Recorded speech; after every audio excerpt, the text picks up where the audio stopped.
전체 인구 대비 65세 이상 인구가 20%를 넘어서는 초고령화 사회 진입을 목전에 두고 노령 질환을 타깃으로 한 신약 개발이 제약 바이오 기업의 신성장 동력으로 꼽히고 있습니다. 통계청에 따르면 지난해 우리나라 65세 이상 고령 인구는 950만 명으로 우리나라 인구의 18.4%를 차지하는 것으로 나타났습니다. 이 같은 추세로 고령 인구가 앞으로도 계속 증가할 경우 2025년에는 65세 이상 인구가 전체 인구에서 차지하는 비중이 20.6%에 달해 초고령 사회로 진입할 것이라는 전망이 나오고 있습니다. 인구 초고령화가 가속화되면서 제약 바이오 시장도 고령화가 성장을 견인하는 사업 부문에 대한 투자를 집중하고 있습니다. 현재까지 긍정적인 임상 결과로 기대되는 대표적인 노인성 질환 신약 후보군은 골관절염, 치매, 당뇨, 고혈압 치료제 등입니다.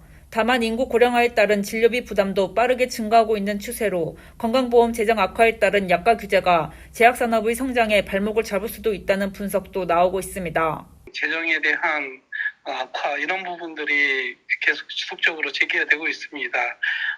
기본적으로 국가에서 그런 보험에 대한 부분을 담당하다 보니까 아무래도 이제 재정에 대한 부담감이 있고 그러다 보면 만성질환, 노인성 질환을 중심으로 그 약가에 대한 절감을 위해서 약제비에 대한 감소분이 발생할 수밖에 없습니다. 그래서 수요는 지속적으로 늘어남에도 불구하고 어떤 약가에 대한 지출 비용이 늘어날 수밖에 없는 그런 구조를 가지고 있기 때문에 결국은 재정적인 절감을 위해서 약가 인하라든가 아니면 특히 이제 제네릭 중심으로 해서 재정을 안정하기 위한 노력들이 이루어질 수밖에 없어요.